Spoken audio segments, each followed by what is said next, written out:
Je fais danser les mots, ça me fait vivre. C'est un peu, il faut bien le dire, une espèce de musique quand même. On ne peut pas simplement ranger tous ceux qui réfléchissent dans le clan de ceux qui se prennent la tête. Le talent, c'est d'avoir l'envie de faire quelque chose.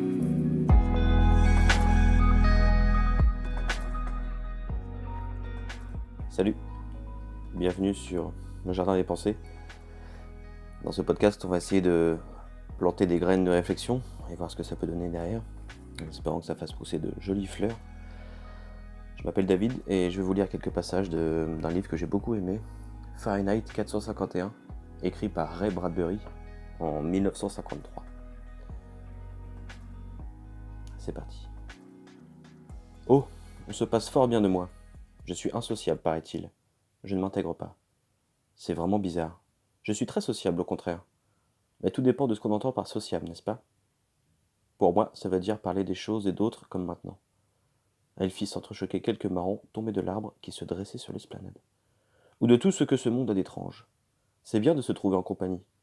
Mais je ne pense pas que ce soit favoriser la sociabilité que de réunir tout un tas de gens et de les empêcher ensuite de parler.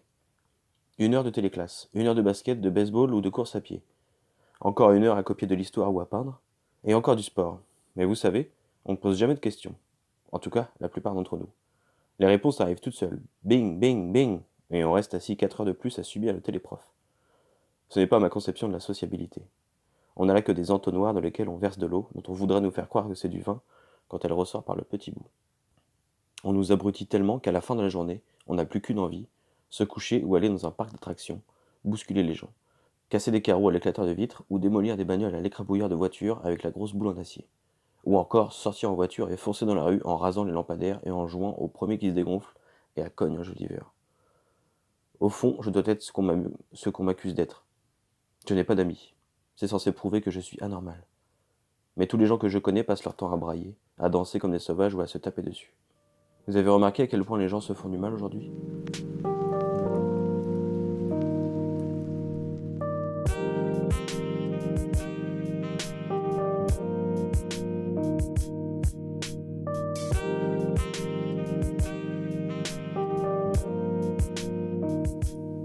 Dans ce passage, je vais me concentrer sur le monologue d'un personnage que je trouve fort intéressant. Viti, un pompier qui brûle les livres et qui se justifie de brûler les livres en racontant un petit peu ce qui a pu se passer dans l'histoire de ce livre. Et parce que c'était des phénomènes de masse, ils se sont simplifiés, poursuivit Beatty. Autrefois, les livres n'intéressaient que quelques personnes ici et là, un peu partout. Ils pouvaient se permettre d'être différents.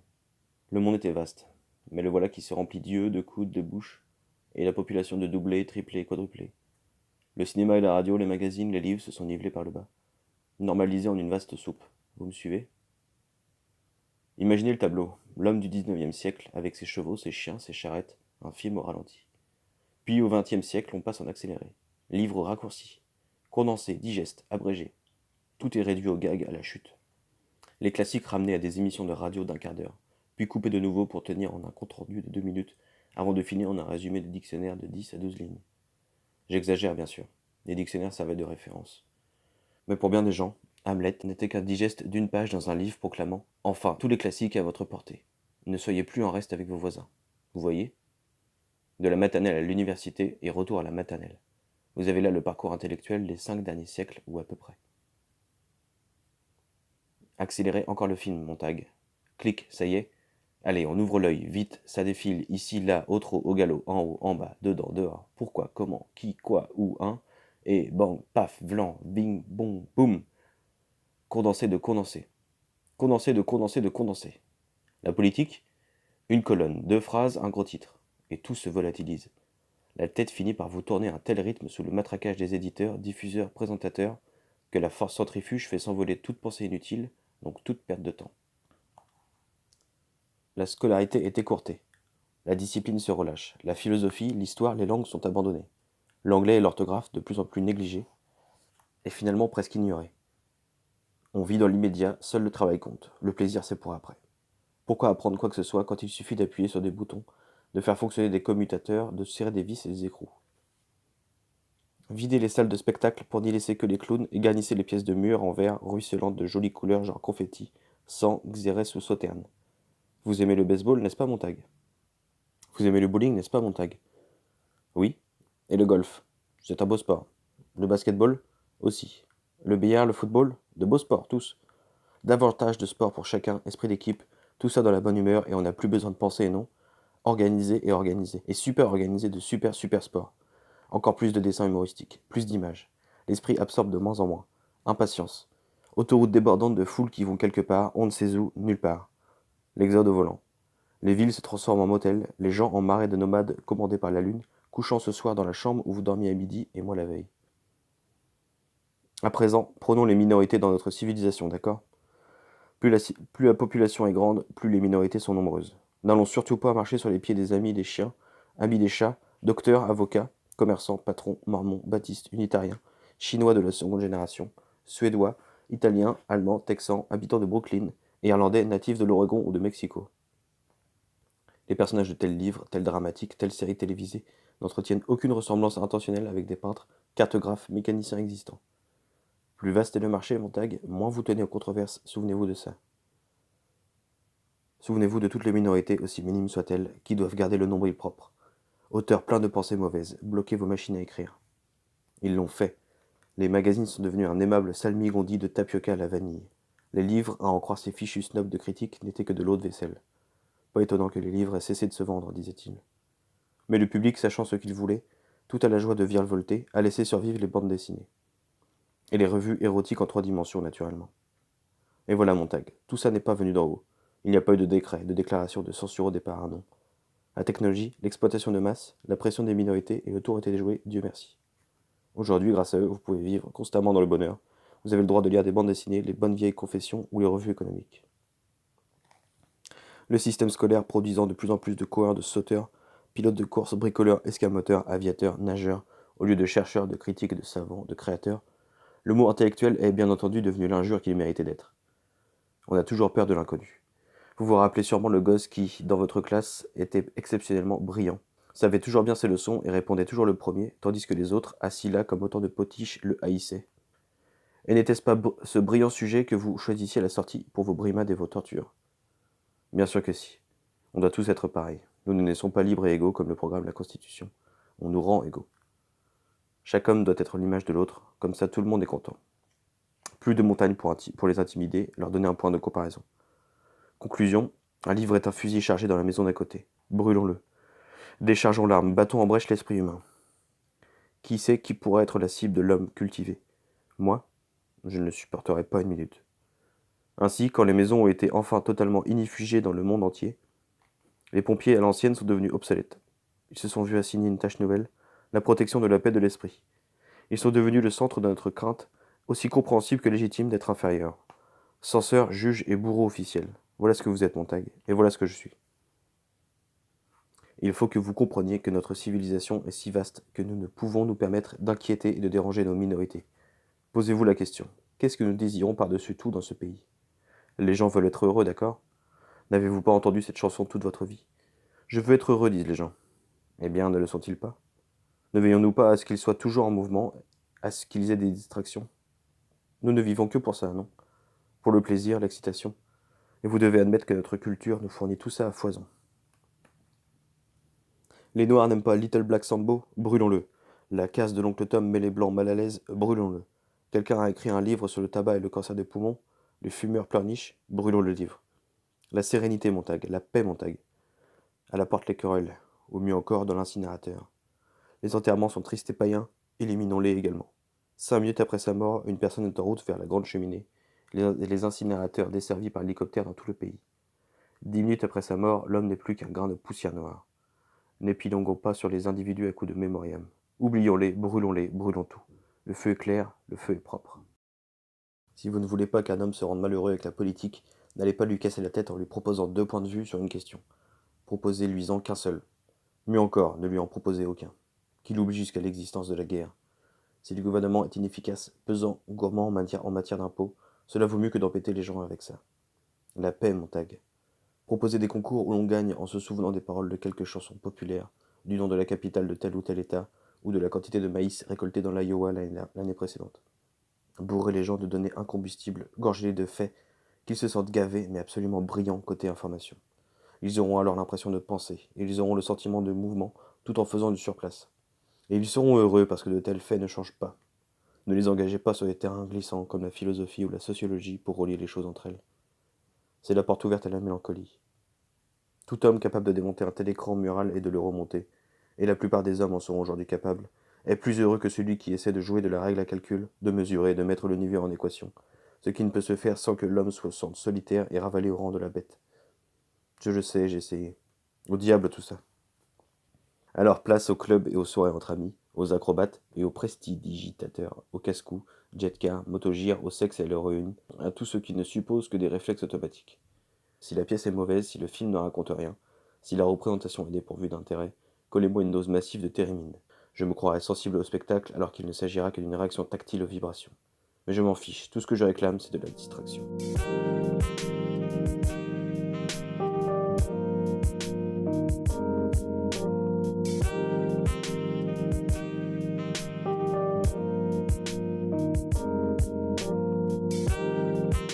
Est-ce parce qu'on s'amuse tellement chez nous qu'on a oublié le reste du monde? Est-ce parce que nous sommes si riches et tous les autres si pauvres que nous nous en fichons éperdument? Des bruits courent, le monde meurt de faim, mais nous mangeons à satiété. Est-ce vrai que le monde trime tandis que nous prenons du bon temps? Est-ce pour cette raison qu'on nous hait tellement?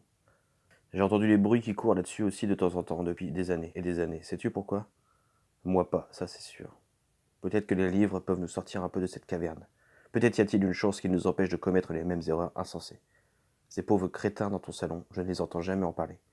Bon sang, Milly, tu ne te rends pas compte? 1 heure par jour, 2 heures avec ces bouquins et peut-être...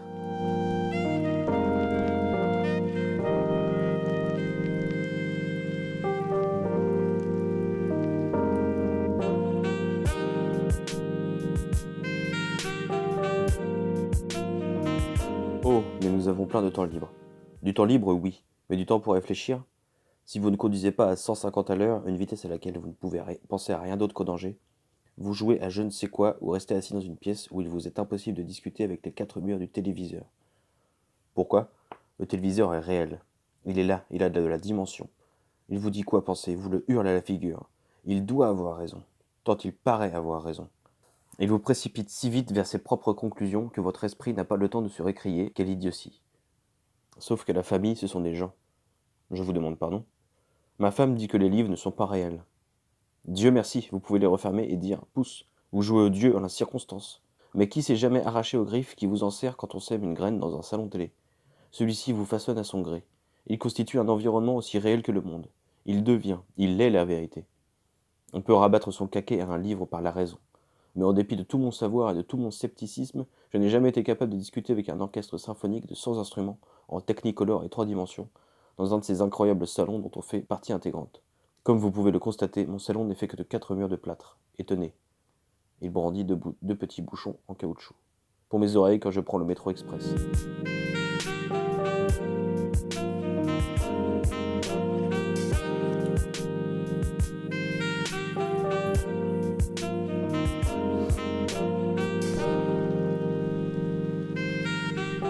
Je me souviens des journaux qui mouraient comme des papillons géants. On n'en voulait plus. Ça ne manquait plus à personne. Et le gouvernement, voyant à quel point il était avantageux d'avoir des gens ne lisant que des histoires à base de lèvres passionnées et de coups de poing dans l'estomac, a bouclé la boucle avec vos crachats de feu. Du coup, voilà un imprimeur sans travail, Montag.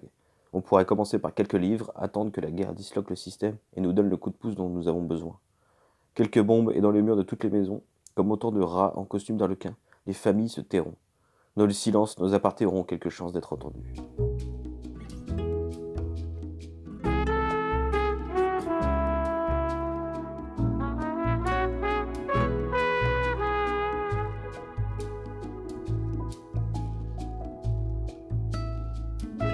Très bien, il a dit ce qu'il avait à dire. À vous de l'enregistrer. Moi aussi je donnerai mon avis dans les heures à venir. Enregistrez-le pareillement. Ensuite, en toute connaissance de cause, vous tâcherez de choisir de quel côté il convient de sauter ou de tomber. Je veux que la décision vienne de vous, pas de moi, dit le capitaine. Mais souvenez-vous que le capitaine fait partie des pires ennemis de la vérité et de la liberté. Le troupeau compact et immuable de la majorité. Le troupeau compact et immuable de la majorité. Ô Dieu, la terrible tyrannie de la majorité. Nous avons tous nos harpes à faire entendre. Et c'est maintenant à vous de savoir de quelle oreille vous écouterez.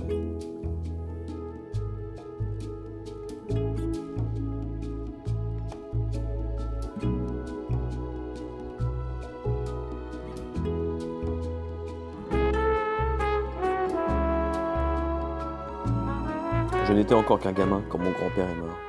Il était sculpteur. C'était aussi un très brave homme qui avait une masse d'amour à donner au monde. Il a contribué à supprimer les taudis dans notre ville. Il nous fabriquait des jouets. Et il a fait 1 million de choses au cours de son existence. Ses mains étaient toujours occupées. Et quand il est mort, je me suis aperçu que ce n'était pas lui que je pleurais, mais les choses qu'il faisait. J'ai pleuré parce qu'il ne les referait jamais. Jamais plus il ne sculpterait de morceaux de bois, ni ne nous aiderait à élever des tourterelles et des pigeons dans l'arrière-cour, ni ne nous raconterait des blagues. Il faisait partie de nous, et quand il est mort, tout est mort avec lui, sans qu'il y ait personne pour le remplacer. C'était un être à part, un homme important. Je ne me suis jamais remis de sa mort.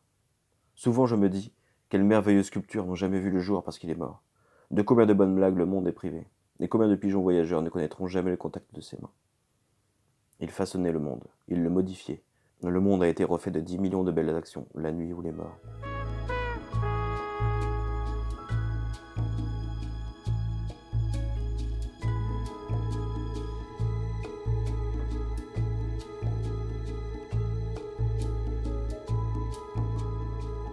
Ça fait des années et des années que mon grand-père est mort. Mais si vous souleviez mon crâne, nom d'un chien, dans les circonvolutions de mon cerveau, vous trouveriez l'empreinte de ses pouces. Il m'a marqué à vie. Comme je le disais tout à l'heure, il était sculpteur. Je hais ce Romain du nom de statu quo, me disait-il. Remplis-toi les yeux de merveille, disait-il. Vis comme si tu devais mourir dans 10 secondes. Regarde le monde. Il est plus extraordinaire que tous les rêves fabriqués ou achetés en usine. Ne demande pas de garantie. Ne demande pas la sécurité. Cet animal-là n'a jamais existé. Et si c'était le cas, il serait parent du grand paresseux qui reste suspendu toute la journée à une branche, la tête en bas, passant sa vie à dormir. Au diable tout ça, disait-il. Secoue l'arbre et fais tomber le paresseux sur son derrière.